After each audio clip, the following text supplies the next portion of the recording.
Hello guys, welcome to my channel. Today I will discuss about epidemiological triad.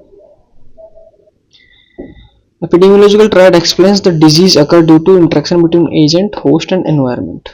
Agent, host और environment के बीच में जो भी interaction होती है उसकी वजह से डिजीज होती है, उसी को एपिडेमियोलॉजिकल ट्रायड एक्सप्लेन करता है। ये होस्ट, एजेंट और एनवायरनमेंट, इसी को कहते हैं एपिडेमियोलॉजिकल ट्रायड। और इसके अंदर अगर टाइम ऐड कर देते हैं तो उसको कहते हैं एपिडेमियोलॉजिकल ट्रायंगल। उसको लास्ट में मेंशन कर दूंगा मैं। देखो, जब एजेंट होस्ट के अंदर चला जाता है इन फेवरेबल एनवायरनमेंट, तब डिजीज होती है। मतलब कि इन तीनों के बीच में जब इक्विलिब्रियम एस्टेब्लिश रहता है तो कोई डिजीज नहीं होती, लेकिन जब इनका इक्विलिब्रियम डिस्टर्ब हो जाता है तो डिजीज अगर करती है। अब इन तीनों को डिटेल में समझते हैं। What is agent? Agent is any factor living और non living whose presence, absence और excess is essential for disease occurrence। कोई भी लिविंग या नॉन लिविंग फैक्टर होगा जिसकी प्रेजेंस, एब्सेंस और एक्सेस की वजह से डिजीज होगी। चार टाइप के एजेंट होते हैं: biological agent, chemical agent, physical agent and nutritional agent. Biological agent में देखते हैं अपन बैक्टीरियल, वायरल, पैरासाइट्स, फंगल, जिसकी प्रेजेंस में डिजीज होगी, प्रेजेंस। और केमिकल एजेंट में आ जाए pesticide, lead, mercury, tobacco, alcohol, इनकी प्रेजेंस में डिजीज होगी। फिजिकल एजेंट में देखते हैं heat, cold, radiation, trauma, noise. Heat ज़्यादा, एक्सेस हीट हो जाए, एक्सेस कोल्ड हो जाए तो ये एक्सेस हो जाएगा, इसमें डिजीज अकर हो गया। अगर एक्सेस हीट और कोल्ड होगा तो रेडिएशन की प्रेजेंस में, ट्रोमा की प्रेजेंस में, नॉइस की प्रेजेंस में, जैसे कि नॉइस पोल्यूशन होता है तो उसमें अलग अलग डिजीज होती हैं। फिर देखते हैं न्यूट्रिशनल एजेंट। तो न्यूट्रिशनल एजेंट में क्या होता है? Deficiency of vitamin A, iron, for example vitamin and iron, और भी माइक्रो न्यूट्रिएंट्स की डेफिशिएंसी से डिजीज हो सकती है।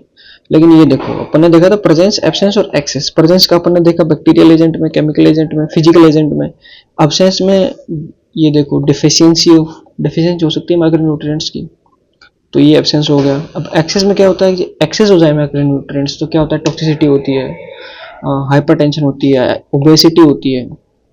तो ये तीनों कंफर्म हो गए, प्रेजेंस, एब्सेंस और एक्सेस। ये हो गया एजेंट के बारे में। अब देखते हैं प्रॉपर्टीज ऑफ एजेंट। प्रॉपर्टीज क्या क्या क्या प्रॉपर्टीज होनी चाहिए एजेंट की डिजीज के लिए? तो इन्फेक्टिविटी होनी चाहिए, ability to enter and multiply in host. Host के अंदर एंटर करके मल्टीप्लाई करने की एबिलिटी होनी चाहिए एजेंट की। एंटर करेगा, फिर डीएनए के साथ मिलेगा, फिर आरएनए बनाएगा, प्रोटीन बनाएगा, फिर साइन एंड सिम्टम्स होंगे। अगर यही प्रॉपर्टी नहीं होगी तो फिर डिजीज होगी नहीं।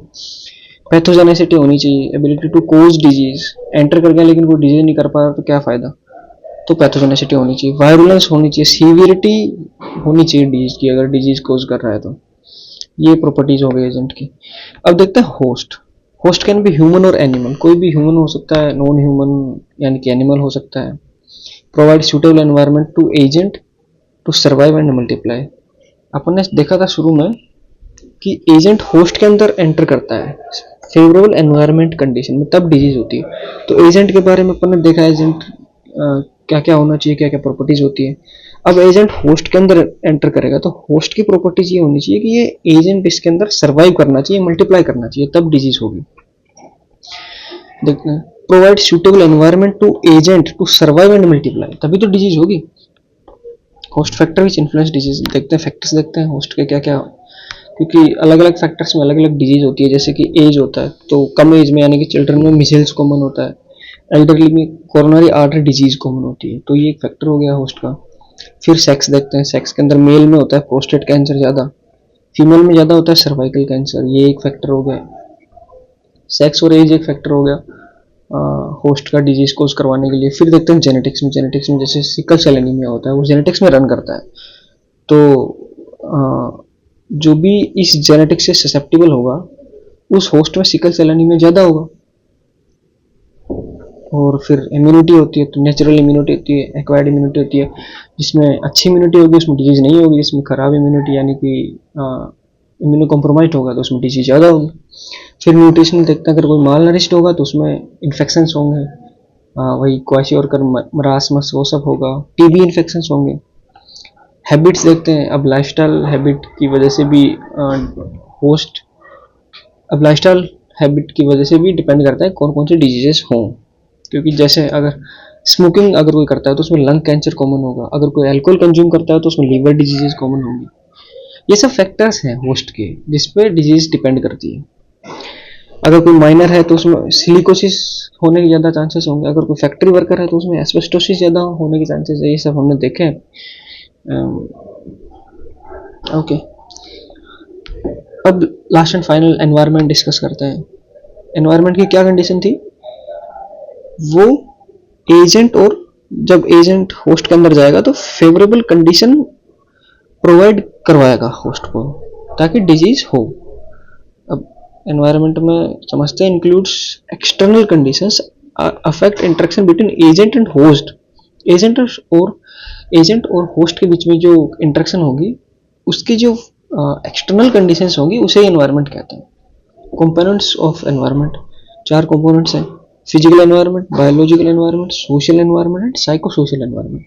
फिजिकल एनवायरनमेंट में क्या क्या आ जाएगा? Climate, temperature, rainfall, housing and ventilation. Climate जैसे कि कुछ डिजीज होती है जो कोल्ड क्लाइमेट में होती है, कुछ होती है जो हॉट क्लाइमेट में होती है। टेम्परेचर पे भी डिपेंड करता है, कुछ सर्दियों में कुछ डिजीजेज ज़्यादा होती है, कुछ गर्मियों में कुछ ज़्यादा होती है। रेनफॉल में जैसे कि जहाँ हैवी रेनफॉल होता है वहाँ पे अलग टाइप की डिजीजेज कॉमन होती है। हाउसिंग, वेंटिलेशन, अगर जहाँ कम वेंटिलेशन है वहाँ पे कम्युनिकेबल डिजीजेज ज़्यादा होंगी। हाउसिंग और वेंटिलेशन ये डिपेंड करता है कम्युनिकेबल और नॉन कम्युनिकेबल डिजीजेज पे। मतलब कि अगर हाउसिंग और वेंटिलेशन अच्छा नहीं है तो कम्युनिकेबल डिजीजेज ज़्यादा होंगी। बायोलॉजिकल एनवायरनमेंट में आ जाएगा वेक्टर्स, एनिमल्स। जहाँ वेक्टर्स होंगे, जहाँ ज़्यादा वेक्टर होंगे जैसे कि मॉस्किटोज वगैरह होंगे तो वहाँ डिजीजेस के चांसेस ज़्यादा होंगे, जैसे टीबी हो गया। इन सब में ये सब के ज़्यादा चांसेस होंगे। और एनिमल्स जैसे कि अगर स्ट्रे डॉग्स जहाँ ज़्यादा होंगे तो वहाँ रेबीज ज़्यादा होगा। It's common sense. Social environment में देखते हैं तो poverty, over crowding, sanitation, education, poverty, इन सब में क्या होता है कि कम्युनिकेबल डिजीजेज ज़्यादा होती है। अब ओवर क्राउडिंग ज़्यादा है, एक रूम में अगर 5 लोग रह रहे हैं तो अगर किसी एक को भी बीमारी होगी तो वो 5 में फैल जाएगी, इसीलिए कम्युनिकेबल डिजीज ज़्यादा होंगी। साइको सोशल एनवायरनमेंट जिसकी ज़्यादा स्ट्रेस है, टाइप ए पर्सनैलिटी जिसे कहते हैं, उनमें अलग टाइप की डिजीज़ होंगी। लाइफस्टाइल मॉडिफिकेशंस, अब लाइफस्टाइल पर भी डिपेंड करती है। अगर कोई डेली एक्सरसाइज करता है तो उसको डिजीजेस नहीं होंगी या कम होंगी, और जिसकी सीडेंट्री लाइफस्टाइल उसको ज़्यादा डिजीज होंगी, जैसे कि हाइपरटेंशन। इसमें लाइफस्टाइल पर डिपेंड करता है नॉन कम्युनिकेबल डिजीजेस। और कल्चरल प्रैक्टिसेस, अब अलग अलग धर्म में अलग अलग कल्चरल प्रैक्टिसेस है, उससे भी डिजीज अलग अलग डिजीज की चांसेस होते हैं। अब देखते हैं इंट्रैक्शन ऑफ ट्रायड। अब 3 कंडीशंस हैं जो अगर प्रेजेंट होंगी तभी डिजीज होंगे। 3 कंडीशंस क्या है?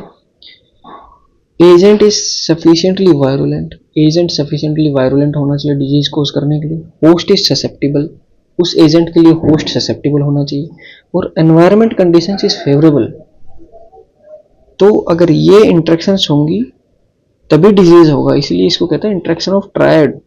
अगर इनमें से एक भी एब्सेंट होगी तो डिजीज नहीं होगी। तो अब डिजीज प्रिवेंट करने के लिए क्या करेंगे? इनमें से किसी एक को हटा देंगे या कम कर देंगे या बंद कर देंगे, तो फिर डिजीज नहीं होगी। जैसे कि एग्जांपल मलेरिया देखते हैं। मलेरिया एजेंट कौन है? प्लाज्मोडियम है। होस्ट कौन है? ह्यूमन है। और एनवायरनमेंट क्या है? स्टेगनेंट वाटर है, वार्म क्लाइमेट है।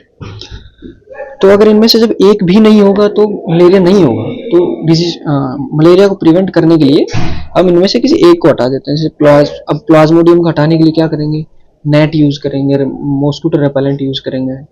और जैसे अब एनवायरनमेंट कंडीशंस को अनफेवरेबल करने के लिए क्या करेंगे? स्टेगनेंट वाटर को रिमूव करेंगे, ब्रीडिंग ग्राउंड्स को फिल करेंगे। देखते हैं importance of epidemiological triad. Epidemiological triad explain disease कोजेशन, also explains basis of preventive measures। हमें डिजीज का बचाव कैसे करना है, किस लेवल पे बचाव करना है। हमने पढ़े थे ना 4 टाइप के प्रिवेंशन होते हैं। तो it guides about levels of prevention, किस लेवल पे हमें डिजीज को प्रिवेंट करना है उसके बारे में बताता है। Useful in public health planning, public health planning में ऑब्वियसली हेल्प करेगा। अब हमने पीछे देखा था एपिडेमियोलॉजिकल ट्रायड और एपिडेमियोलॉजिकल ट्रायंगल में डिफरेंस क्या था। ट्रायड क्या होता है? होस्ट, एजेंट और एनवायरनमेंट। लेकिन जब इनके बीच में टाइम आ जाता है तो उसको कहते हैं एपिडेमियोलॉजिकल ट्रायंगल। ये डिफरेंस याद रखना, एग्जाम में पूछा जा सकता है। Next in next video I will discuss about web of correlation.